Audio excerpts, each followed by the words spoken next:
Olá, sinal verde para as emoções do mundo da velocidade. Olá, sinal verde para o mundo da velocidade, o seu programa Ocnicom com muito conteúdo, comentários e curiosidades sobre o mundo do esporte a motor. Eu, Alexandre Nunes, juntamente com toda a equipe Ocnicom, levaremos até você muita informação sobre as principais categorias no Brasil e no mundo. E a nossa tripulação aqui completa nessa noite, aqui com o Gilmar Vidal. Seja muito bem-vindo, meu amigo. Obrigado, Alexandre. Boa noite, Alexandre. Boa noite, Luizinho. Boa noite, os amigos aí, amantes da velocidade. Final de semana, Gilmar Vidal, de tirar o fôlego em 2, em 4 rodas e com campeão brasileiro, hein? Mas isso a gente já vai falar já no nosso warm-up. Mas dá aquela resenha pra gente, Gilmar. Não, verdade. Como a gente sempre fala, né? Pista boa não tem corrida ruim, né? Que corridas da MotoGP. Espetaculares. Brasileiro mandando demais, né? Corridas fantásticas. Como você falou, temos um brasileiro aí campeão mundial, que você já vai falar. E muito mais. A Fórmula 1 também, fantástica. A gente está vendo assim uma performance e uma exibição de um dos maiores pilotos de todos os tempos. É incrível o que ele está fazendo, né? Mas a gente já vai saber de tudo isso agora. Isso já no nosso warm-up.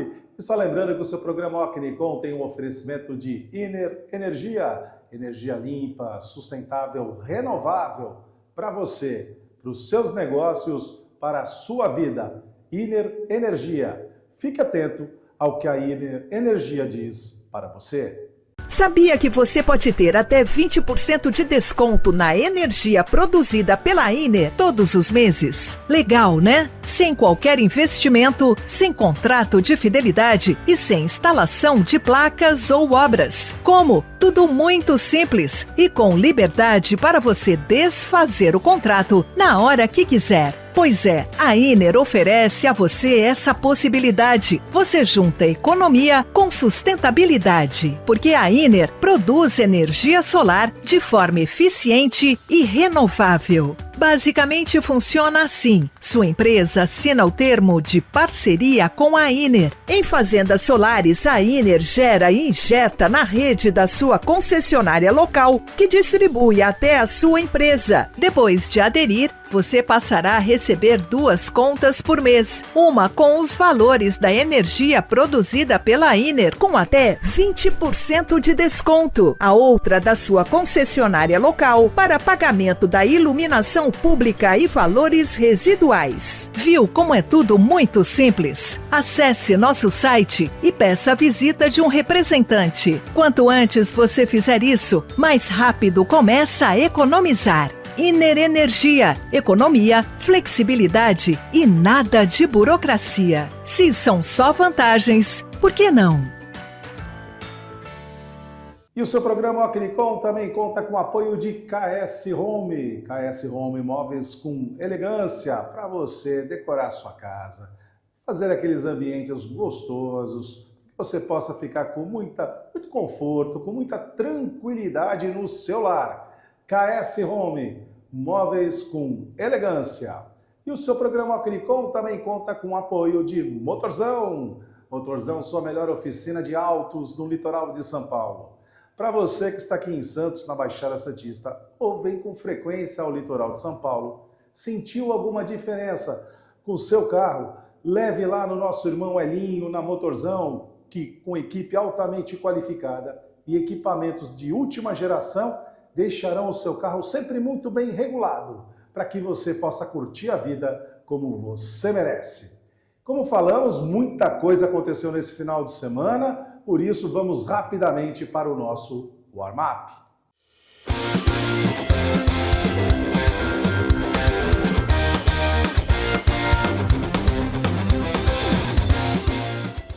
O warm-up aqui já destacando mais um título para o Brasil no mundo da velocidade. Desta feita, Lucas Moraes, o nosso piloto no Rally Raid, que são os ralis de longa duração. Campeão mundial 2025, Gilmar Vidal, e com destaque, para a gente falar aqui um pouquinho do Rally Raid, principal prova é o Rally Dakar, Sem dúvida. que é uma das provas mais icônicas que nós temos e que abre sempre as temporadas do Rally Ride. Então não é para qualquer um, né, Gilmar? Não, sendo que ele já venceu etapas, né? Que é Sim. disputado em 10 dias, com várias etapas, e ele já venceu algumas etapas. Esse ano teve problema, porque ele brigava pela vitória. Brigava pela vitória e ainda assim conseguiu o 13º lugar no Rally Dakar. Já no Rally de Abu Dhabi, ele já foi segundo lugar. No Rally da África do Sul, terceiro lugar. Veio o Rally de Portugal com vitória de Lucas Moraes. E fechando a temporada 2025, o Rally do Marrocos. E aí, segundo lugar, garantindo o título de campeão mundial Rally Ride 2025. Parabéns a Lucas Moraes, parabéns à equipe Toyota por mais esta conquista, elevando cada vez mais o nome do esporte brasileiro, do esporte a motor brasileiro, em qualquer terreno, hein? Seja na terra, seja no asfalto, seja no mar, seja em 2 rodas, em 4 rodas. Estamos vivendo um momento único e você confere tudo isso no seu programa Rocknicom. Vamos sair aqui do campeonato de Lucas Moraes, mas não sair dos ralis. Vamos para o Rally da Europa Central, que teve nessa etapa a vitória de Kalle Rovanperä, com F. Evans na segunda posição e Ota Tanaki na terceira posição. Mais uma vez, vitória da Toyota em provas de rally. Vamos sair do Rally da Europa Central, vamos agora ao TCR World Tour, que fez uma escala na Coreia do Sul neste final de semana. Vitória de Joshua Buchen, com Steven Guerrier na segunda posição e Ted Bjorg na terceira posição. Então, acompanharei o finalzinho, né, da temporada 2025 da TCR World Tour. Vamos sair da TCR World Tour e agora vamos para a classe rainha, Gilmar Vidal. Tivemos neste final de semana 3 corridas absurdamente espetaculares em Phillip Island, na Austrália. Gilmar Vidal, você lembrou uma coisa que é um mantra, né, no mundo da velocidade. Em pistas boas, não há como ter corridas ruins. E Phillip Island, além de um cenário paradisíaco, sempre reserva corridas espetaculares. Ah, fantástico. Uma pista de altíssima velocidade, com curvas onde não precisa frear, né? Então você vem, muda a trajetória e acelera. Então, fora a curva Stoner, que é uma curva espetacular, onde os pilotos sobem derrapando, realmente imagens fantásticas e provas fantásticas, desde a Moto3 até a MotoGP. E nesse final de semana ali, a Mãe Natureza resolveu dar uma pitadinha, né? Com ventos muito fortes, ventos de cauda, o que dificulta muito a frenagem, né? Sim. Então, vindo aquele vento na reta principal ali, para frear, os pilotos tiveram muitas dificuldades. Sim, sem dúvida, porque é um circuito à beira-mar, né? Então, é muito sujeito a ventos do mar, dali, da Austrália. Então, realmente, é uma condição difícil para alguns pilotos, que você está a 300, 340 por hora e tomar uma garrajada de vento, realmente não é fácil. Mas todos eles foram fantásticos, o nível está altíssimo, impressionante de ver. Então vamos começar aqui o desfile das grandes provas desse final de semana na Austrália pela Moto3, com vitória de José Antônio Rueda. É à toa que é o campeão mundial, mais uma vez desfilou pela Austrália o seu talento, com Joel Kelso na segunda posição, o australiano, e na terceira posição, Álvaro Carpi, da Espanha. Diga lá, Joel. Um detalhe, como vocês podem ver, lógico, ele foi campeão, ele pilota muito, mas só pela imagem do pódio, já dá para ver qual é a vantagem dele na Moto3, são as motos de menos potência. O tamanho e o peso, ele é menor, mais leve, e realmente isso deve fazer a diferença nessa categoria. E isso a gente vai continuar acompanhando. Estamos no funil aí, já definido o campeão da Moto3 na temporada 2025, mas tem muita coisa a acontecer até o final da temporada deste ano. Vamos agora para a Moto2, vamos respirar fundo, Gilmar, porque foi uma corrida absurda, de tirar o fôlego, sim. Haja vista que a Senna Adams venceu com vantagem essa que veio caindo, mas porque do segundo lugar até o 10º lugar foi uma imprevisível a Foi, prova. sem dúvida, uma corrida fantástica. Eu vi assim, o fim de semana todo do Diogo Moreira muito inteligente, com uma meta definida, que era chegar na frente do Manuel Gonçalves, né? Gonçalves, que era o objetivo dele para diminuir a distância de pontuação.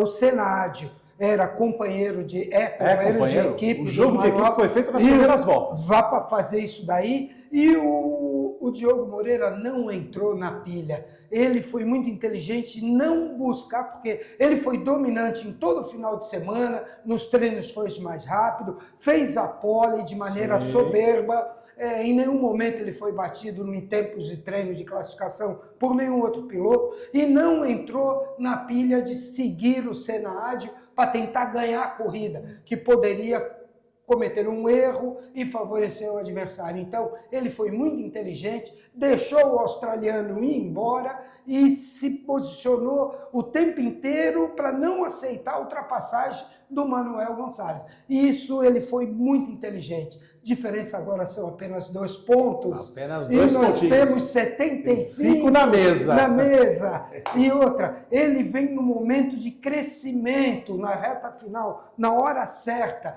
com a confiança lá em cima.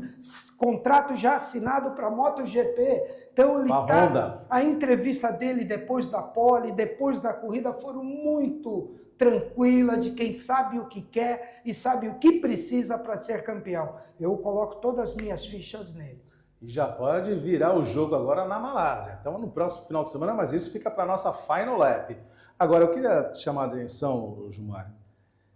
Phillip Island traz sim excelentes corridas, mas foi muito interessante que os 3 pole positions não conseguiram ter a vantagem na curva 1 por largarem por fora. Sim. Em todas as provas, quem largou pelo meio na segunda posição, na 5ª posição, teve muito mais condições de se lançar na primeira, ali na curva 1, brigando pela liderança do que o próprio pole position. Sim. Acho que essa é uma característica mesmo, porque o traçado, né, por aquele espaço ali, o espaço mais no centro. É uma curva rapidíssima, né, onde você não freia muito, né? Você ali freia um pouco, reduz 2 marchas e entra muito rápido. Agora, a Phillip Island tem uma característica, que é o seguinte: não se ganha a corrida nas primeiras voltas, porque é uma pista que dá muito vácuo durante a prova toda, porque tem muito vento. Então, você tem muito arrasto aerodinâmico e o vácuo favorece muitas ultrapassagens. Por isso, vimos tantas trocas de posição durante a corrida toda, devido a isso. E a última volta da corrida não é uma pista onde você pega o vácuo para passar na bandeirada. Não, você tem que defender a posição no miolo, fazer a última curva de maneira rápida, que não dá tempo e nem dá vácuo para te ultrapassar. E foi isso que o Diogo fez.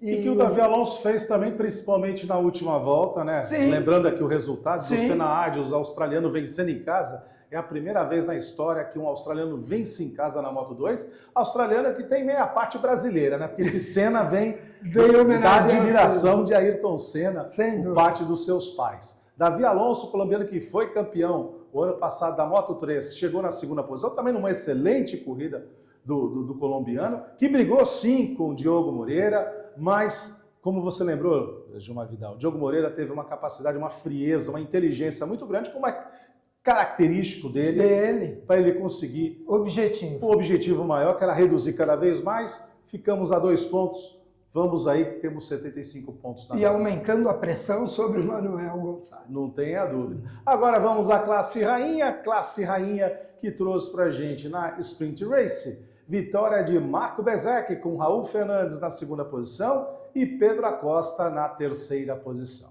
Já na corrida principal, vitória de Raul Fernandes com a Trackhouse, a primeira vitória da Trackhouse na MotoGP, com Fábio Di Giannantonio na 2ª posição e Marco Bezzecchi na 3ª posição. As Aprilhas dominaram o final de semana, Gilmar Vidal. Isso é uma coisa que eu já venho percebendo, já venho comentado já há algum tempo. A Aprilia ela, há muitos anos atrás, ela dominou a categoria 250, a categoria 125. A Aprilia sempre teve muita tradição em ser uma moto de muito boa ciclística, de muita qualidade. Eles agora estão, eu acho que à frente da Ducati na questão de desenvolvimento aerodinâmico, de chassi, ciclística. Dá para ver isso, é nítido, né? Ver que só o Marx conseguia bater as Aprilias, agora com ele ausente, as Aprilias dominaram, é uma tendência. Esse piloto que venceu o Raul Fernandes, ele foi um piloto muito forte na Moto 3 e na Moto 2. No começo da carreira dele na MotoGP, ele veio de KTM, não se adaptou, andou caindo muito, aí foi para a Aprilia até ele conseguir se adaptar, mas é um grande talento também, é um bom piloto. Prova disso que chegou já em segundo na sprint e venceu no domingo. Mas lembrando que o Bezzecchi, que dominaria a prova com facilidade, como ele fez na sprint, teve que pagar duas voltas longas por conta do acidente com o Marx na etapa anterior. E mesmo pagando as duas voltas longas, ainda chegou ali, acho que na quarta posição. Não, chegou em terceiro. Chegou em terceiro. Com menos de 2,5 segundos do Raul Fernandes. Porque ele usou uma estratégia correta na hora de cumprir as voltas longas. Ele abriu uma certa distância. Isso. A primeira, inclusive, ele volta em primeiro. Ele só passa a perder a primeira posição no cumprimento da segunda volta longa.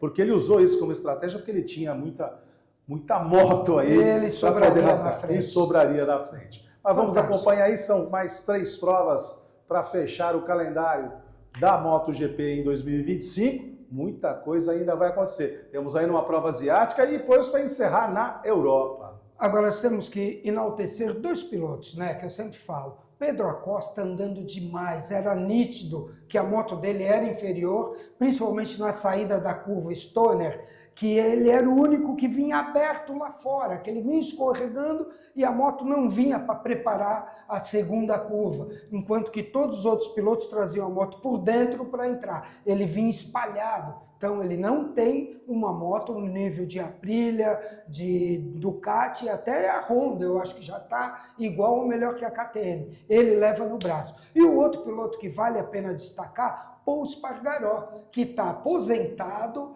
não andava numa MotoGP há 3 meses e veio convidado a participar como wildcard e andou o tempo inteiro ali em 8º, 7º, 9º. É realmente muito difícil chegar numa última hora, numa pista de altíssima velocidade e se colocar entre os 10 primeiros.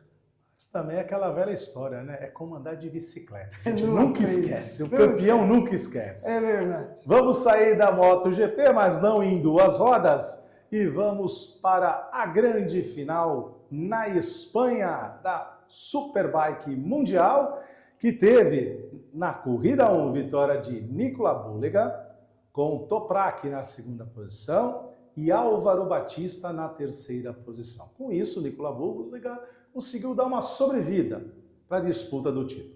Veio a corrida da Superpole. E na corrida, eu estou falando até pausado, Gilmar Vidal, porque o que eu vi ali ficou barato, ficou muito barato o pênalti que o Nicola Bulega tomou. Foi. Porque ele honesto e sinceramente, eu vou tratar aqui como um dique vigarista. Deu para ver que ele não tirou uma que o Toprak estava fora do traçado, ele já tinha freado muito espalhado e ele simplesmente esperou para dar o toque. Porque ali fica nítido isso, porque ele tinha todo o traçado para fazer e ele nem deita tanto a moto para fazer a curva. Ele já esperava que ia bater. Vai bater, deu aquele toquinho, deu aquele bump, né, que a gente costuma ver muito isso na NASCAR. Deu aquele bump, tirou o Bulega da jogada, venceu a Superpole e aí tomou uma vaia monumental de todo o circuito. Sim, foi feio. Inclusive no pódio, realmente foi uma coisa assim, e você via a própria equipe Ducati desconcertada com aquela situação, porque realmente não precisava. Não, foi. E ficou barato. Antidesportivo. Álvaro Batista foi o segundo colocado e Andrea Iannone o terceiro colocado. Aí veio a prova 2, vitória de Nicola Bulega, sim, parabéns, com autoridade. Álvaro Batista na segunda posição e Toprak veio brigando, sai de 10º, chega aí em 3º, com muita tranquilidade, fugindo um pouco da sua característica. Sim. Já não estava freando tão dentro. Não vou arriscar que é o suficiente. Tá aqui embaixo, estou tranquilo para conquistar o seu 3º título mundial na Superbike, Gilmar. Sem dúvida, foi uma disputa. Aliás, a disputa dos dois durante o ano inteiro foi fantástica, foi muito legal. Há muito tempo que eu não vi uma disputa tão dura entre dois pilotos com equipamentos diferentes e nacionalidades diferentes, praticamente no mesmo nível. Lógico, o Toprak sobra um pouquinho, porque a gente sabe que a BMW não tem o mesmo nível de performance que a Ducati. Mas foi um ano fantástico. No final, os dois se cumprimentaram. Sim, houve aquela conversa ali e tal, tá tudo certo. Então, passou, acabou. Bulligan sabe que no ano que vem ele vai dominar a categoria. Não é porque Toprak vai para Vai para MotoGP. Então, a vida dele vai ficar mais fácil, né? Não tenha dúvida disso. Então, parabéns ao turco Toprak pelo seu 3º título mundial na Superbike. E teve ali toda a troca. Comemoração foi fantástica. Olha, ele é o único piloto, depois do Valentino Rossi, que traz esse bom humor, essa irreverência das comemorações, com muita criatividade e respeito também pelos adversários, né? Que é nada assim, num tipo arrogante, menosprezado. Não, é sempre muito bem legal. Muito bem-vindo ele na MotoGP, que tenha vitórias para trazer essas comemorações para a MotoGP, que está saudosa das comemorações do Rossi. Não tenha dúvida disso. Vamos sair da Superbike Mundial, mas não da Superbike. Vamos para a Superbike Brasil, que nesse final de semana correu em Cascavel, no Paraná, com vitória de Eric Granado. Sem dúvida. O que esperar de Eric Granado? O Gui Brito da equipe Honda na segunda posição e Tom Kawakami na 3ª posição. Mas, Vidal, o nível de Eric Granado é um pouquinho acima, né? É nível de campeonato mundial, né? Ele é um piloto que disputa campeonato mundial entre os melhores pilotos do mundo, né? Mesmo sendo a categoria Moto E, mas ali está a nata, os melhores pilotos da categoria. E os nossos outros pilotos, o Gui Brito, o Tom Kawakami, vários outros pilotos, não têm ainda essa experiência internacional nesse nível que tem o Eric, né? Por isso que ele sobra aqui. Eu diria mais uma coisa, Gilmar Vidal. Será que a Honda na MotoGP, se tivesse o nosso preparador Reinaldo Campos, não estaria um degrauzinho também acima, não? Olha, na MotoGP eu não diria tanto, porque ali são protótipos que vêm do Japão. Mas na Superbike, com certeza os pilotos Honda estariam brigando por vitórias. Isso não tenho dúvida. E a gente fica muito feliz de ver a equipe Honda, porque tem a sua sede aqui em Santos, da onde parte o nosso programa Rock'n'Call. Então, a felicidade para Eric Granado, o nosso piloto acima da média, e também a Reinaldo, que é o grande preparador e chefe da equipe Honda na Superbike Brasil. Vamos sair aqui das duas rodas e vamos para os brutos, também no Paraná, só que em Londrina. Vitória na corrida 1 de Rafael Abate, com Vitor Franzoni na segunda posição e Felipe Giafone na 3ª posição. Pedro Pedrocini venceu na categoria Elite e o nosso piloto Ricardo Alvarez foi o 7º colocado na categoria Elite na corrida 1. Já na corrida 2, vitória de Fábio Fogaça com Danilo Dirani na segunda posição e o Wellington Cirino na 3ª posição. Na categoria Elite, vitória de Michael Rosen e o nosso piloto Ricardo Alvarez chegando na 5ª posição na segunda prova.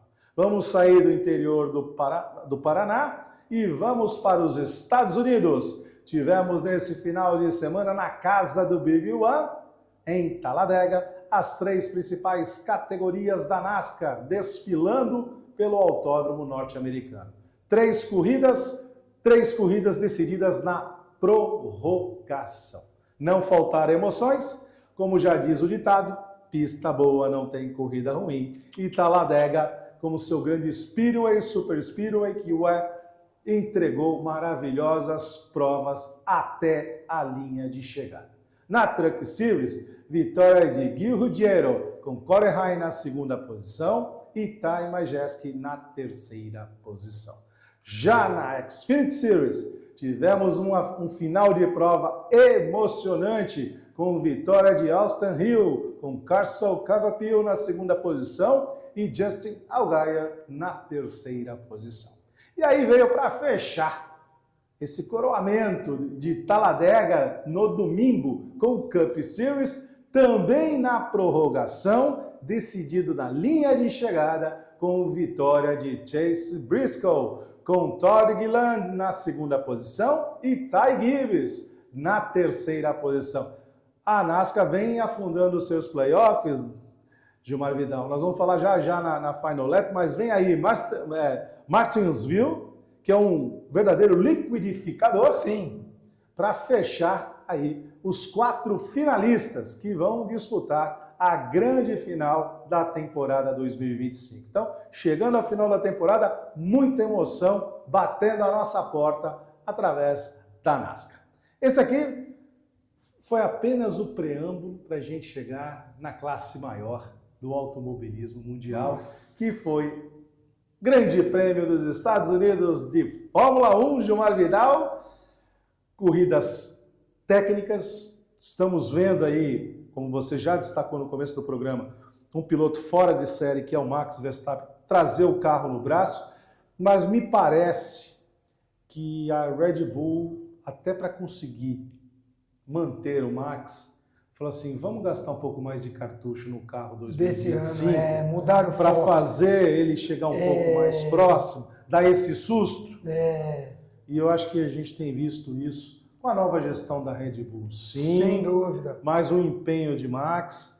E a McLaren parece estar sofrendo um pouco de ressaca, né, depois do título. Um pouquinho perdida, né, na disputa entre seus pilotos. Isso é próprio porque ela não definiu ainda qual o piloto que terá prioridade na disputa com o Max. E enquanto isso ele aproveita, né? Vamos à frente. E o acidente na primeira curva, lógico, foi uma infelicidade do Hülkenberg, porque todo mundo sabe que não dá para passar ali por dentro. Se você passa ali, você toma um X. E na primeira curva da largada, vai embolar todo mundo. Se você joga por dentro ali, você vai bater. Não tem como. Então, ele, que é um dos pilotos mais experientes do grid, eu acho que cometeu um grande erro.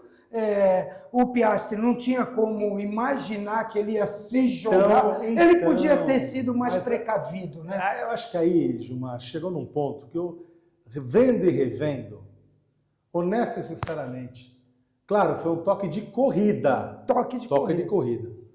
Mas eu não vejo toda a culpa como foi colocada, inclusive pelo Zac Brown, falou assim, a culpa foi do Hülkenberg. Não, eu entendo o seguinte, o Piastri tentou fazer uma manobra do X, sim, não tinha como ver que vinha um outro piloto atrás, e o Hülkenberg, se a gente for analisar, ele também não estava sozinho, ele vinha sendo pressionado por dentro. Então, foi assim, uma condição única ali, mas eu não jogaria a culpa em ninguém, a não ser o quê? Foi um toque de corrida, sim. Automobilismo é isso? É isso.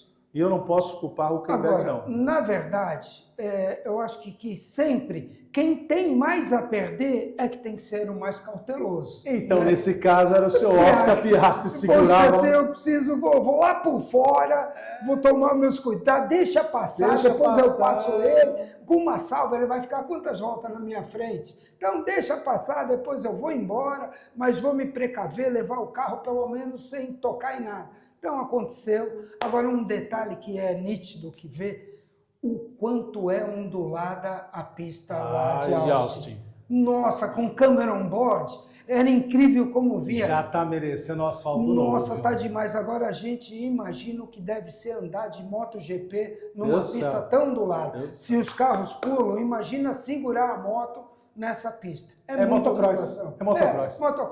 E o Verstappen não tem o que falar, né?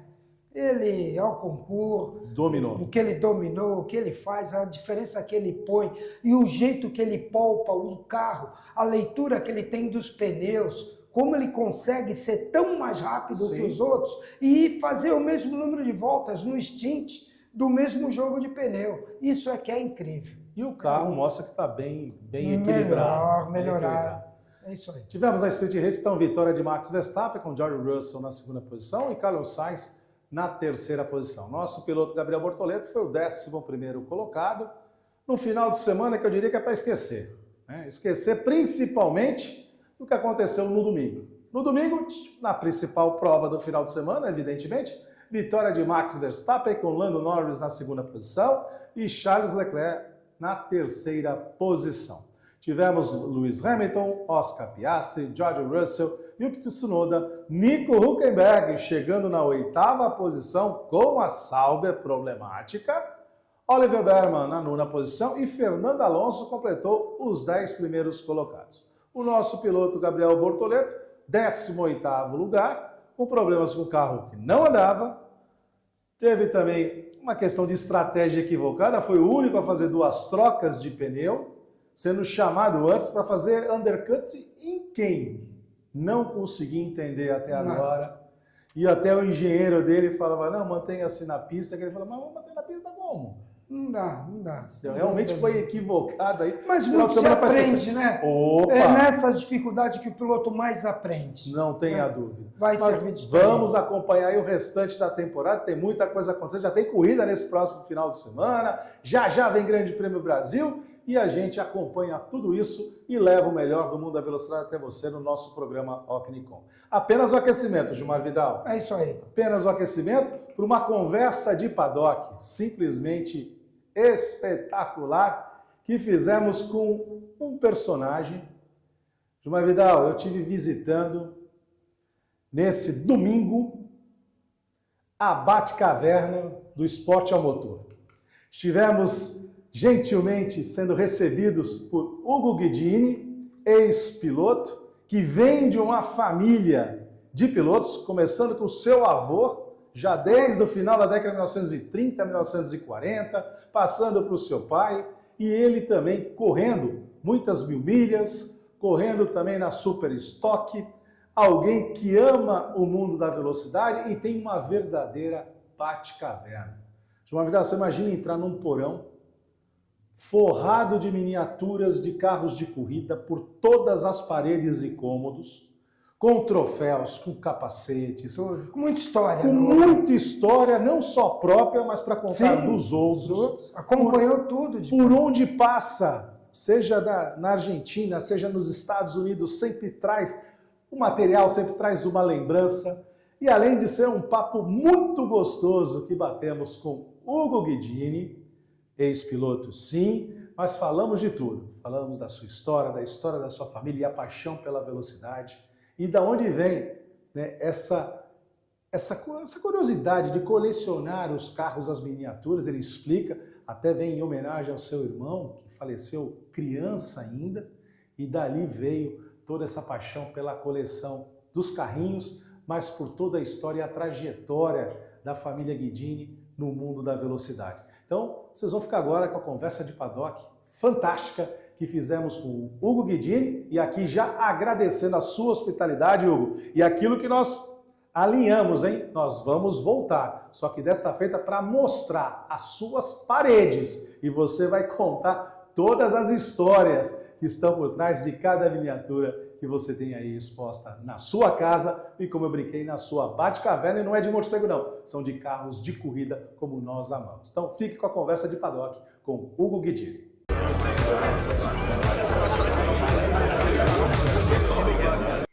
Conversa de paddock no seu programa Ocnicom, que sempre leva o melhor do mundo da velocidade até você, levando você num lugar muito especial. Se eu for traduzir aqui para o cinema e para os quadrinhos, nós estamos na verdadeira Batcaverna. Mas ligado não aos morcegos, mas ao mundo da velocidade, porque nós estamos aqui conversando nesse Conversa de Paddock com Hugo Guidini, ex-piloto e que tem uma íntima relação com o mundo da velocidade, não somente nas pistas, Hugo, mas também pelo amor que a velocidade está em todos nós, no sangue. Hugo, seja muito bem-vindo ao Conversa de Paddock. Muito obrigado, é um prazer estar aqui com vocês e vamos conversar. Vamos conversar, e eu começo assim, fazendo sempre uma brincadeira com os nossos convidados na Conversa de Paddock. Hugo Guidini por Hugo Guidini. Da onde vem a paixão do Hugo pela velocidade? E ela é longeva, hein? Depois você vai contar pra gente aqui o que está aqui na sua mão, mas de onde vem essa paixão da velocidade, Hugo? Então, vem de criança, muito criança. Meu avô eu digo que ele foi pioneiro, né? Ele correu já desde a década de 40, 50. Meu pai começou correndo de DKV, aí deu uma parada, depois voltou correndo de Maverick, na Turismo 5000. Daí eu fiquei mais próximo do automobilismo e meu pai me incentivou, como eu gostava, também a participar. Até fizemos provas juntos. Então vem do berço a paixão pela velocidade. Você dizia pra gente que não teve a oportunidade de ver seu avô pilotando, mas seguramente essa paixão veio, né, do teu avô. E aqui vem essa história aqui do capacete que está na sua mão. Isso aqui era o capacete do seu avô, né? Esse era o capacete do meu avô. Meu avô participou de 1000 milhas. Teve uma prova chamada Prova Getúlio Vargas, que foi famosa. 25 horas de DKV. Correu meu pai e meu avô também. Teve uma prova inaugural na Via Anchieta. Não lembro bem a data, porque só sei histórias, né? Em, acho que 1949 também. Então, isso aqui foi o único capacete que meu avô usou. E aí, tá aqui guardado junto com alguns troféus dele. Deixa eu até aproveitar, Hugo, você falou, não vi meu avô correndo, mas agora você me fez recordar uma coisa. Você falou da prova da Anchieta. Nós tínhamos antigamente, né, isso até a década de 1930, 1940, nós tínhamos a subida, nós tínhamos verdadeiras competições pelo Caminhos do Mar, pela Estrada Velha. Tem alguma coisa que o seu avô tenha participado, ou seu pai, na subida? Não que eu me lembre de nenhuma história. Eu sei que tinha, nesses anos 40, 50, tinham muitas provas de estrada. Isso. E ele participou de várias provas de estrada que eu sei. Mas essa prova inaugural da Via Anchieta chamava quilômetro lançado. Tá. Era 1 quilômetro para atingir a velocidade e depois desacelerava. Mas também eu só sei poucas histórias, né? Sim. Coisa que meu pai mais contava. Mas o seu pai você viu nas pistas. Então a gente já vem aqui no DNA, no sangue. O que você recorda do seu pai? Como é que foi esse envolvimento? Lógico, a criança ali naquela magia, né? Porque eu penso que cheirar ali o combustível, ali o cheirinho do combustível também fazia parte da química, né? Então, meu pai, depois das provas de DKV, ele trabalhou numa equipe de competições e tal. Aí nós nos afastamos de Interlagos, tudo. E em 82, por aí, 81, eu tava assistindo uma corrida em Interlagos e meu pai foi me buscar. E era uma das primeiras provas da Turismo 5000. Aí ele falou assim, vou montar um carro. Putz, era Maverick, Dodge e Galaxy que podia participar. Era só pelo anel externo de Interlagos. Sim. Meu pai, durante a semana, foi na estrada de Itapecerica, lá em São Paulo, que é um lugar que só tinha loja que vendia carro ruim, e comprou um Maverick todo ruim. E aí levou um para fazer o Santo Antônio, outro para fazer o escapamento e tal. E todo esse transporte do carro era eu que fazia. Isso foi em 81, porque eu não tinha nem carteira de motorista, mas eu levava. Até uma vez a polícia pegou. E aí cheguei de viatura em casa. E aí começou mais próximo, porque como meu pai trabalhava, eu que fazia toda a correria da preparação do carro. Levou um tempo, porque a verba era curta e tal. E aí sempre ele deixava dar umas voltinhas na pista. Até que um dia liberaram esses carros para correr a 1000 milhas. Aí eu corri 2 em dupla com meu pai. Aí foram 2 provas. Então. 87 e 88, 1000 milhas. Aí depois meu pai faleceu, depois eu corri mais uma 1000 milhas em 89, aí depois só voltei em 97. Esse ato de tempo aí, nós estamos falando aí de 8 anos, né, que você fica um pouco afastado, mas aí você também vem para as pistas com um pouco mais de intensidade, e aqui tem inclusive o seu casco aqui, né? Esse aqui já é do retorno, né? Esse é do retorno, né? Conta um pouquinho mais a história dele pra gente. Então, assim, bom, esse capacete quem deu foi meu cunhado, porque a verba era toda reduzida, meu cunhado me deu esse capacete. Comprou para mim, então. Mas foi assim, um amigo meu tinha um carro guardado, eu não ia correr mais. Meu irmão foi um dia na oficina dele e ele veio com a novidade. Quando meu irmão chegou, falou, ó, Sérgio, quer vender o carro? Eu falei, não quero, porque a gente sabe que isso aí é um gasto. Eu falei, não quero. Aí pensei um pouquinho, falei, bom, mas se ele parcelar, né? Aí nós compramos um carro montado, era muito bom. Aí eu corri Força Livre, Campeonato Paulista em 97 e Super Stock. Super Stock. Também, aí fui participando, 97, 98, 99, 2000, acho que 2002. Aí foi legal, me diverti bastante. Corri 1000 milhas em 98, 500 quilômetros também, 2 provas. Agora, você, a julgar por tempo de pista, você pegou Interlagos com o traçado antigo. Curva 1, Isso. curva 2, ia frear lá no Deus me livre na curva 3. E você pegou o traçado novo. Também. Pegou já o traçado novo, que a reforma foi feita entre 90 e 91, né? Entre 89 e 90. 89 e 90. Como que era a emoção de pilotar no Interlagos antigo? Olha, primeiro que você está realizando o sonho, né? Você vai lá em Interlagos. Aí, as primeiras voltas que eu dei em Interlagos antigo foi pelo anel externo. Aí fazia curva 1, curva 2, era sempre pé embaixo. E a Flat?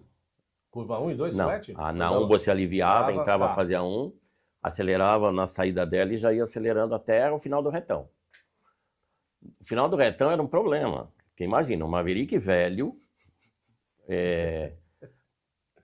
né? Tudo adaptado, usava pinça de freio de Brasília na traseira, com disco do Alfa, essas coisas, né? E na curva 3 tinha um muro, não tinha área de escape. Não tem área de escape. Né? Então mas putz, na hora que você tá no carro, você esquece que tem área de escape, se não tem. Era muito bacana. E o circuito completo também, muito bacana. Tinham curvas mais desafiadoras, que nem a freada do Sargento, que era complicada, né? Quando você faz o sol, que é uma curva muito longa, mal acabou o sol, você acelera um pouco e chegou na freada do Sargento. Que diga-se passagem, até para quem está nos acompanhando, até poder ter... Para quem conhece hoje o traçado de 4.309 metros de Interlagos, é um pouquinho diferente do seu traçado original. Quando você fala da curva do Sol, na verdade o que seria hoje a curva do Sol depois do S do Senna. Só que quando a gente hoje faz para a esquerda, na verdade era o contrário. Você vinha na reta oposta subindo, que você tinha... A gente vai pensar aqui no traçado de Interlagos, né? Você faz a 1, você vinha 1 pelo anel externo, né, que daí, antes dela vem o S do Senna, evidentemente. Você fazia a 2, que hoje é estacionamento, para quem vai em Interlagos sabe que fazem de estacionamento a curva 2, e você vem pelo retão oposto, onde tem as provas de arrancada. As provas de arrancada são feitas na antiga reta oposta, que ia chegar na curva 3. Aí você vinha para 4 e vinha para a ferradura. Vinha para a ferradura, para o miolo, que a gente ainda olha a ferradura quando a gente está em Interlagos, né, entre o Laranjinha, né, e hoje a subida do lago, porque na verdade você fazia a ferradura para a descida do lago, né, para depois fazer a curva direita. Era o contrário. Você fazia a ferradura, fazia a subida do lago e reta oposta, Sol, Sargento, e aí a curva do Laranjinha. Laranjinha ficou depois da reforma, né? Isso, era o laranja mesmo, era mais a... Isso, que é onde junta no circuito novo. Isso. Aí faz o S. Pinheirinho, tal, fazer o bico de pato. E a junção que eles aproximaram ela. Ela era mais... Diminuiu, era mais aberta. Outra curva que não tinha escape. Sim. Né? Agora tem escape. Então, assim, o pessoal fala muito, perdeu a graça, mutilaram o autódromo. Modernizou, né? Lógico que era legal. E muito interessante seria se tivessem mantido a opção. Sem dúvida. Né? Mas isso é um debate que eles fazem, não sai da conversa. Mas eu acho gostoso do mesmo jeito. Para quem corre, é gostoso igual. Não tem. Agora, quando você chega em Interlagos para pegar o traçado atual, eu costumo brincar que o S do Senna não é você que faz, ele deixa você fazer. Porque ele tem, quem olha assim, né?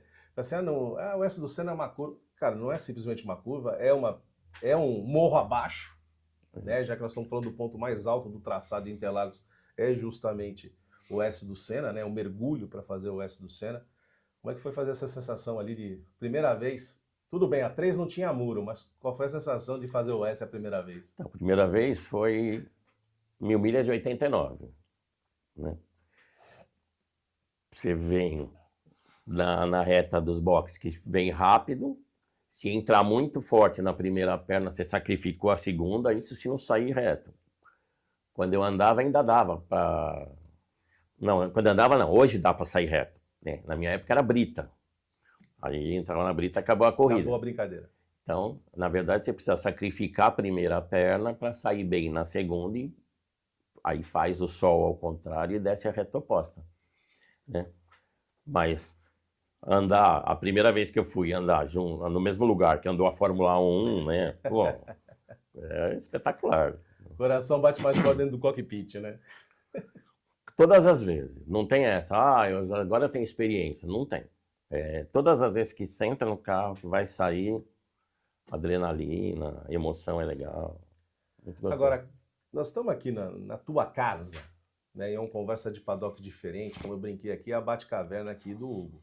E nós estamos olhando aqui prateleiras com uma série de troféus. Você tem champanhe aqui, você tem bandeira quadriculada, tem macacão, tem placa da Federação de Automobilismo de São Paulo. Isso aqui é um pouco das memórias do Hugo e da família Guidini? Isso, ali mais atrás do piloto aqui tem que eram os troféus do meu avô. Em cima tem meus e do meu pai. E aí daqui para baixo são os meus, porque eu participei mais que eles, né? Se a gente ficasse contando a história aqui de cada um dos troféus, qual desses daqui que você falou assim, não, isso aqui é o que marcou aqui um pouco da minha carreira como piloto? Então, para mim, tem não sei qual que é aqui no meio, mas tem o que foi a primeira corrida que eu ganhei. Uma força livre e eu ganhei na geral. Aí foi no primeiro ano, quando eu voltei a correr, tal, brincando. E tem os dois de vice-campeonato paulista de força livre. Mas a primeira vitória foi, né, a mais especial. É como a gente costuma dizer, a primeira a gente nunca esquece, né? É a vitória mais ainda. De onde foi essa vitória? Interlagos? Interlagos, uma força livre de 97. Então ali já o coração bateu mais forte, você falou, poxa, o chefe venceu aqui, eu também venci na terra do chefe, é isso? O rapaz que me vendeu o carro, falecido já, eu comprei o carro dele. Aí ele falou assim, vai que com esse carro você vai ganhar a corrida. Eu falo, imagina. Ele ganhava porque ele correu de Stock Car, de marcas, de Fusca, andou de tudo, o Sérgio. Mas ele tinha razão, chegou um dia eu consegui. Não esperava mesmo. Aí depois tiveram mais algumas, mas era mais segundo, terceiro. Bom, mas uma coisa que eu acho interessante aqui, Hugo, a gente está aqui numa atmosfera, não só com troféus, não só com... Tem pneu aqui de competição, tem capacete, mas tem uma série de miniaturas. Da onde vem essa paixão pelas miniaturas? Porque, inclusive, nós vamos mostrar para você, ele está contando aqui para mim, existe ali um cantinho da sua prateleira onde tem as réplicas dos carros que a família Guidini correu. Isso, tem. Então, miniaturas é o seguinte... Eu tive um irmão que faleceu criança, ainda com 8 anos de idade, e ele tinha algumas miniaturas antigas dele. Eu sempre guardei essas miniaturas. Aí um dia, indo num shopping, eu vi que estava... Né, eu nunca tinha tido interesse de pesquisar sobre. Aí fui no shopping, estava tendo um evento, eu vi, gostei e comecei a me interessar. E aí, desde 1994, aí fui comprando várias miniaturas. Então, eu dou prioridade para as miniaturas de corrida. Tem Fórmula 1, Ferrari, Stock Car, tal. Turismo carreteira. Turismo carreteira que eu estou vendo aqui, a gente vai mostrar para você já o turismo carreteira, que é essa paixão também que o argentino tem pela velocidade, que é uma coisa assim absurda, né? Você já teve a oportunidade de ir para a Argentina, né? Inclusive, até essa flâmula que você está contando aqui, ó, Ford, um sentimento. Isso aqui é coisa dos Los Hermanos, hein? É verdade. E assim, a Argentina respira automobilismo. Você passa em bancas de revista, todas elas têm miniaturas para vender. E eles têm muitas coleções, né? Então é impossível ir para a Argentina não comprar carrinho. Aí eu tive 2 pessoas muito amigas, e além do meu avô, que sempre gostou de Ford, que gostavam muito de Ford. Aí quando eu vi essa flâmula, eu falei, é homenagem aos meus amigos, que era o seu Arnaldo de Gênova e o seu Batista da Automotor, né? Então, putz, duas pessoas espetaculares. Aí falei, vou homenagear meus amigos com essa flâmula aqui. Agora, outras peças aqui que é interessante, e os carrinhos, obviamente, aqui, as miniaturas, elas se sobressaem aqui na sua Batcaverna. Mas nós temos aqui muita coisa de material também literário, aqui muitas revistas, livros. É essa paixão aí que fica eternizada, né, Hugo? Porque cada vez que a gente olha uma revista, rememora, dá uma folheada ali, você trata ela com muito cuidado, todas elas com muito zelo ali, encapadas. Mas é um pouco dessa preservação da memória raiz. Claro, hoje a gente procura no Google, a gente acha o que quiser. Mas eu acho que essa questão que você traz aqui na sua casa é uma coisa singular, né? Então, essas revistas, tem algumas que eu ganhei, mas na época de jovem eu comprava muito Auto Esporte, 4 rodas e Motor 3. E tem um baú de revistas. Aí eu separei as mais antigas e fui... Bom, tem encarte ali das revistas que vem as miniaturas argentinas, também estão guardadas. Aí tem coleção que um rapaz, era do pai dele, ele pôs num grupo de amigos lá. Aí, algum interessado? Falei, depende, né? Depende. Interesse todos nós temos. Aí ele entrou aqui, viu e me deu. Falou, eu queria dar para alguém que guardasse. E tá guardado, né? Tá bem guardado. Então. Porque essa paixão realmente, quando você acaba fazendo parte de uma comunidade, né? Porque todo mundo ali gosta, todo mundo interage. Imagino que os papos também devam ser assim, movidos a combustível. Olha, assim, quando eu vou no autódromo, o que eu menos faço é assistir corrida. Porque eu já gosto de falar, né? Aí, putz, converso, putz, da hora que eu chego até a hora de ir embora. Então vai nos amigos que correm, ou nos amigos que preparam, fica sabendo alguma notícia, né? Como é que estão andando as coisas e tal. E agora que, como está tendo muita prova fora, vai pelo grupo mesmo, ou por telefone, mensagem para saber as novidades. Aí, é assim. Quem vem aqui não sai do papo de carro, não tem como. Não tem como, porque o ambiente aqui é muito propício para isso. Agora você falou, quando você vai ao autódromo, você está ali não para assistir corrida, porque não te deixam assistir corrida, você também... Conversa muito. A conversa é boa. Mas qual é a categoria que está no coraçãozinho do Hugo? Então, hoje a categoria que eu mais gosto é a regional, que é a Super Stock. Porque correm Opalas, é onde eu tenho mais conhecidos, e o ronco do Opala é maravilhoso. E gosto de corrida longa que mistura tudo, né? Então, pega 1000 milhas, corre carro que anda muito rápido, misturado com Gol, com Corsa, e carros rápidos que perto dos protótipos acabam ficando lentos. Sem dúvida. Então, eu também gosto. Prova de endurance eu também gosto. Legal. Então nós já temos um encontro marcado, porque afinal de contas a 1000 milhas 2026 já tem data marcada. De 22 a 25 de janeiro em Interlagos, o seu programa Acnicom estará lá presente, acompanhando aí mais uma endurance. Hugo, como é essa preparação para uma endurance? Você correu 1000 milhas com seu pai, você correu 1000 milhas depois com outras tripulações. Como é a preparação para uma prova como essa, que ela é uma das provas mais importantes do automobilismo nacional, né, em termos de prova por toda a magnitude dela e pela longevidade que ela possui. Mas como é para o piloto ali viver 24 horas dentro do autódromo? Nem cansaço sente. Não, pelo menos na minha época, era assim, nós fazíamos muitas coisas no carro. Então, né... Era um orçamento muito mais reduzido e tal. Então era assim, a gente vai para a pista já com a vontade de andar, faz uma preparação no carro mais leve, porque o carro tem que ter mais resistência do que propriamente velocidade, né? A não ser nos protótipos modernos, que eles são feitos para isso, são muito rápidos. Então você tira 10% da potência do carro para andar com mais resistência e manter um ritmo. Mas a preparação, de quando você faz a inscrição, você esquece. Vive intensamente 24 horas por dia. Sonha com isso até. Sonha com isso. E aqui eu queria aproveitar, você aqui fora do ar, a gente estava conversando, você já teve a oportunidade de viajar para fora do país. E a pergunta que não quer calar, quando se viaja, dá para ficar longe de autódromo? De jeito nenhum. De jeito nenhum. E o americano também gosta muito, né? Porque você tem a tua passagem nos Estados Unidos aí com viagem programada, só que de repente você falou, me esquece aqui, onde que era? Hall da Fama, em Charlotte, é muito legal, muito bacana. O americano sabe fazer, né? É um museu espetacular.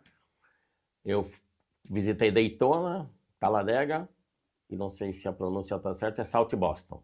Um autódromo bem pequenininho. South Boston tem lojinhas de miniatura, né? Tem como. E assim, tá no autódromo, onde você sabe que correu NASCAR, né?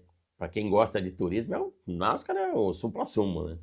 Então, é muito bacana, é legal. E você visitou a casa do Big One, porque Talladega é considerada a casa do Big One, que anda todo mundo ali em 3Y, 4Y, e as coisas ali acontecem. Piscou... Mas só de estar lá, não precisa nem ter corrida. Imagino que não calhou de eu estar numa ocasião de ter uma prova. Mas quem sabe, né? Um dia. Agora, voltar para os Estados Unidos, eu sei que não é algo impossível para você. Eu estou vendo aqui até umas bandeirinhas aqui muito simpáticas, a gente vai mostrar para você já as bandeirinhas que lembra o Templo Maior, Indianapolis Motor Speedway. Indianápolis é um sonho, né? Então, tenho muita vontade. Tem um museu muito bacana. Da última passagem que eu tive, era para ter ido em Indianápolis. Aí o museu estava fechado para reforma. E aí... Bom, aquela motivação, mas não, deixa eu ficar por aqui mesmo. Quem sabe um dia voltando, né? Aí... quem sabe um dia voltando, a gente vai mostrar depois para você. Ele vai, viu? Ele tá escondendo o jogo aqui, porque faz parte do show. Nenhum piloto vai mostrar a regulagem fina do carro. Agora, até onde vai essa tua Batcaverna aqui? Aqui não vai, não para, né? Não para. Cada local que lembre automobilismo vai ter uma lembrança, ou é um adesivo, ou é uma bandeirinha, é uma flâmula, não para. Só não tem mais espaço, né? Se pudesse fazer um mezanino de porão, faria um mezanino, mas não vai dar. Um mezanino de porão, porque nós estamos no porão aqui da casa e realmente não tem espaço. E vocês vão acompanhar isso, porque realmente é um local fantástico. E nós vamos voltar outras vezes aqui com o Hugo para contar essas histórias dessas miniaturas, porque tem muita coisa aqui, muito rica. Tem aqui para todos os tipos do amante da velocidade, diversas categorias. E você não faz distinção, né? Correu, é que nem o programa Quinicom. O mundo da velocidade se encontra aqui porque correu, nós estamos aqui dentro. Não tem distinção. E quando eu não tenho o carrinho, a gente põe um adesivinho nele e vira de corrida, pronto. Para que carro de rua? Vocês podem ter numeral e andar em pistas. Não imagino. Não. Tendo numeral, escapamento aberto, né? Fazendo barulho, tá tudo certo.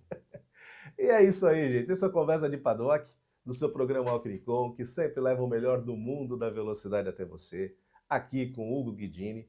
Eu diria que essa aqui é a primeira parte, viu? A gente vai voltar aqui para contar um pouco mais das histórias e aí o Hugo vai mostrar para a gente todo esse acervo fantástico que nós temos aqui na Batcaverna de Hugo Guidini. Hugo, muito obrigado por ter nos recebido na sua casa, na sua Batcaverna, no seu porão aqui, em altíssima velocidade.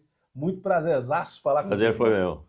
É isso aí. Muito obrigado. E esse é o seu programa Alcricom, esse é o seu Conversa de Paddock, que gosta e ama levar o mundo da velocidade até você. Por isso, Alcricom, o mundo da velocidade se encontra aqui.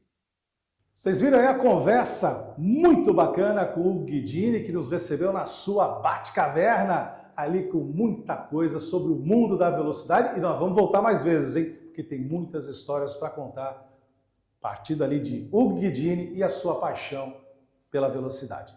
Vamos agora para a nossa Final Lap com a agenda do próximo final de semana. Mas antes, fique com a mensagem de KS Home, móveis com elegância e a nossa Final Lap. Presente Grupo KS, com as lojas KS Home e Casa Matu, oferecendo uma ampla seleção de móveis e decoração, seja para renovar ou criar um novo estilo. O Grupo KS tem tudo que você precisa para deixar sua casa limpa.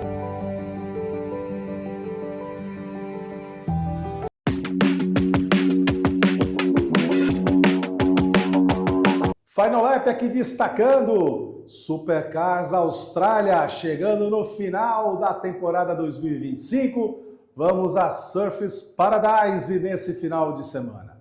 Na madrugada de sexta para sábado, corrida às 2h15 da manhã. E na madrugada de sábado para domingo, às 1h10 da manhã, a largada da principal prova da Supercars Austrália, temporada 2025. Vamos sair da Austrália, vamos dar um pulinho lá na Ásia, em 2 rodas, Gilmar Vidal. Grande Prêmio da Malásia, MotoGP, uma reta longa, um cotovelo, outra reta longa. É uma pista muito técnica, muito difícil, um asfalto muito abrasivo, temperaturas sempre altas. Umidade muito quente, desgasta muitos pilotos. Olha, uma bela disputa que teremos aí esse final de semana. Teremos uma bela disputa na madrugada de sexta para sábado, melhor dizendo, às 4 da manhã, a corrida sprint da MotoGP, e já na madrugada de sábado para domingo, à 1 da manhã, é a vez da Moto3, às 2h15, a Moto2 e a nossa torcida para Diogo Moreira. Estamos chegando lá, hein? Tá na hora da virada lá na Malásia. E às 4 horas da manhã, a largada da MotoGP para o Grande Prêmio da Malásia 2025. Vamos sair das 2 rodas lá na Malásia, mas continuar em 2 rodas aqui no Brasil. Moto 1000 GP, corrida nesse final de semana em Curvelo, em Minas Gerais. No sábado, às 2h10, é a largada da corrida sprint e já às 3h15 da tarde do domingo é a corrida 2 da Moto 1000 GP em Curvelo. Vamos sair das 2 rodas, vamos para as 4 rodas, principal categoria do automobilismo nacional. Visita Campo Grande, a Stock Car nesse final de semana, juntamente com a Turismo Nacional. Lembrando que a largada da principal prova da Stock Car acontece no domingo, ao meio-dia. Então, imperdível, Stock Car em Campo Grande. Vamos sair da Stock Car, vamos para a Fórmula 1, vamos falar espanhol. Vamos para o Grande Prêmio da Ciudad de México, no México, para mais uma etapa da Fórmula 1, temporada 2025, que reserva para o sábado às 6 da tarde a classificação para o Grande Prêmio do México e às 5 da tarde no domingo é o Grande Prêmio do México na altitude que sabe-se que mexe com a motorização, mexe com a pressão dos motores, perde-se potência. O que esperar, Gilmar? Esperar a vitória do Max Verstappen, né? Uma condição adversa, né? Essa condição onde os motores perdem um pouco de potência. A gente sabe que o motor Honda está afinadíssimo, né? Assim como o Mercedes também. Mas tem um detalhe, o carro da McLaren ele precisa de um pouco mais de pressão aerodinâmica. E a gente sabe que a Red Bull ela sempre é mais lisa. Então, com aquela grande reta, a Red Bull, o Max Verstappen, acho que ele vai fazer a diferença, porque no miolo ele tira no braço e a vantagem ele vai levar na reta com menos arrasto aerodinâmico. Mas eu ainda aposto minhas fichinhas nas McLarens. Mas vamos acompanhar tudo isso. Na próxima terça-feira trazemos aqui toda essa discussão do que foi o Grande Prêmio Cidade de México da Fórmula 1 nessa temporada 2025. E para encerrar a nossa Final Lap, a nossa agenda, lembrar que temos Martinsville fechando aí as semifinais da grande final das 3 principais categorias da NASCAR norte-americana. Começando na sexta-feira às 5 da tarde, é a vez da Truck Series. Já às 5 da tarde, no sábado, é a vez da Xfinity Series. E no domingo, às 3 da tarde, largada para Martinsville Speedway, na corrida que é um liquidificador para definir quem são os 4 que vão disputar o título da temporada 2025 na NASCAR. Gilmar Vidal, muita coisa para a gente acompanhar nesse final de semana e na semana que vem aqui para a gente trazer essa resenha aqui para os nossos amigos. Imperdível, final de semana de corridas muito importantes, principalmente na Moto2. Toda a nossa torcida para o nosso piloto brasileiro, Diogo Moreira, que vem ascendente, com a autoestima e a confiança lá no topo, para derrotar o Manuel Gonçalves. E 230 milhões empurrando, não é vento de cauda não, mas é para fazer essa energia positiva para mais um bom resultado de Diogo Moreira e, quiçá, a virada para a grande final que se aproxima aí nos circuitos europeus com Portugal e Espanha na temporada 2025 da MotoGP. Isso aqui é o mundo da velocidade e nós do programa Ocnicom amamos entregar e discutir muito, comentar muito a velocidade e entregar para você. Por isso, temos um encontro marcado toda terça-feira a partir das 8 da noite no seu programa Ocnicom. Por isso, Ocnicom, o mundo da velocidade se encontra aqui.